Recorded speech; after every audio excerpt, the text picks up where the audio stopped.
Hey everybody, thanks for joining me on this one. This is going to be my hopefully weekly review and update on Girl Meets World.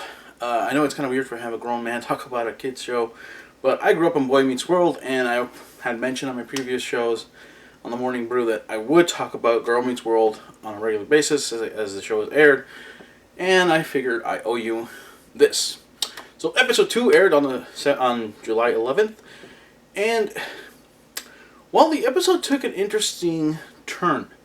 If you caught it, of course, this will be kind of spoiled, kind of not. So we'll make sure if you've not seen the episode, maybe you want to pause this, go check it out, and then come back. If not, if you've seen it or you don't care, then stay along and for the ride. So the episode shows us that Riley and Lucas are kind of developing a relationship. But right from the beginning, it's via text, just texting away on their phones within 6 feet of each other. Why? Well, as Riley put it, a lot can go right on the phone. A lot can go wrong face to face. Maya, on the other hand, who doesn't have a smartphone, as pointed out in the beginning of the episode, really feels that Riley needs to just go ahead and break through that nervous tension she has with him and go talk to him. Well, comedy ensues in that couple of scenes. What we see in the next section is Corey telling the class that technology is basically destroying humanity in a sense of we don't interact with each other. Something I've said in the past when it comes to the Oculus Rift program that people are talking about, virtual reality and whatnot. We don't really interact anymore. I grew up in the 80s, grew up watching Boy Meets World, and there was never any cell phones in the show. Even in the later seasons, they were not an issue. They were not a common ground to deal with. So now that you see Corey and Topanga as the parents, it becomes more relatable for me to say, yeah, you're right.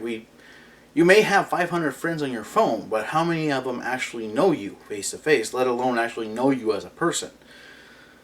And the episode kind of rolls with that idea, challenging the kids to write a project based on that experience.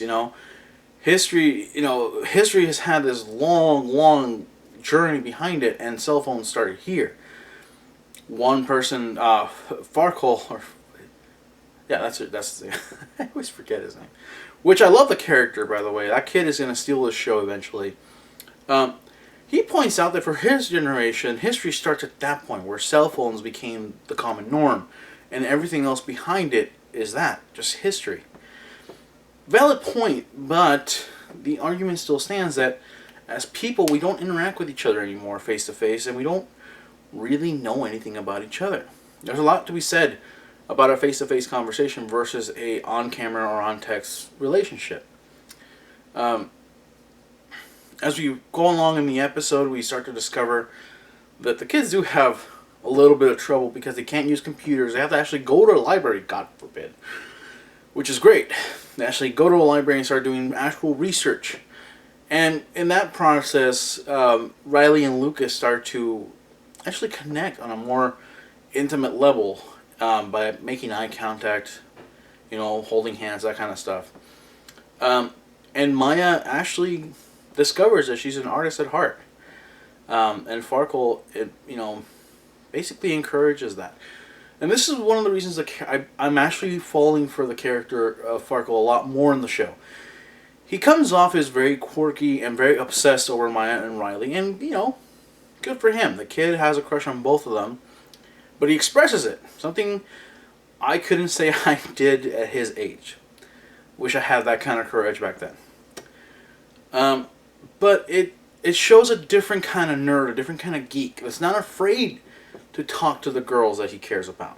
He's not afraid to stand up and say how he loves them both and wishes he could clone them and stuff like that.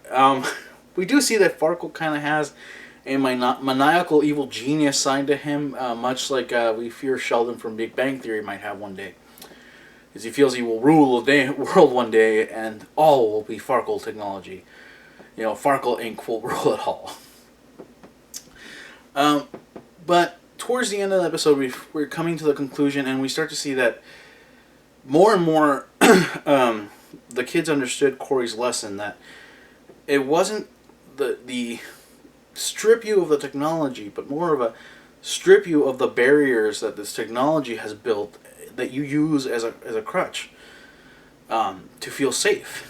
When you're not, you're actually losing more with this safety, and that's a great lesson. I really appreciate the lesson in this episode. I think that again, the series continues to prove that it really is a good series for parents and children alike to sit down and watch together, because it opens up for good discussion. Now, the show still stays entertaining and fun-loving, and I have to say that the cheese factor I talked about last time, that I said, unfortunately the show could be a little too Disney sitcom-ish and get annoying, wasn't so ever present this time. The parents aren't portrayed as idiots. Topanga and Corey actually portrayed as the characters they played before. The characters they were, just more mature with responsibility on their shoulders and whatnot. And that's a good thing. That means that we're still being true to the original show. We do see a preview during the commercial breaks that Corey's parents will be making an appearance, or at least Corey's father's voice on camera. We already seen Mr. Feeney in a kind of in a spiritual Jedi sense, standing by a poster that says "Stay in school" in the first episode.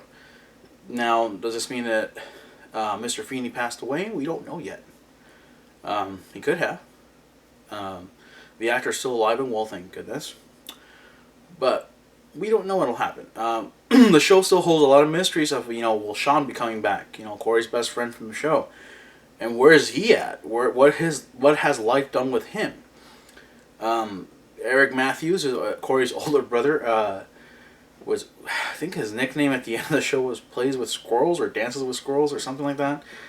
That was one of the if you missed the show back then, they had an episode where they kind of went into the future and foresaw what was going to happen to the characters. Hence why we knew it would be Girl Meets World years before it was even announced, because Corey and Topanga see Eric in this very mountainous kind of Moses-looking kind of attire, talking about what he's done in the book he's written, and Corey looks at Topanga and says, "Should we even tell him we have a daughter?" So, I don't know what's to happen. I love the show. I think it's a great show. Like I said, there's still a lot to be revealed. What's happened to the other characters, and the characters we have so far, I'm actually really, really starting to care for them. The goofiness and silliness has been toned down just enough with this episode for me to really start to care about it. So, and considering I already cared about it for considering where its roots are coming from, I'm really, really starting to get into it. So hopefully episode 3 will bring us more of the same and more quality entertainment. But till next time, we won't know.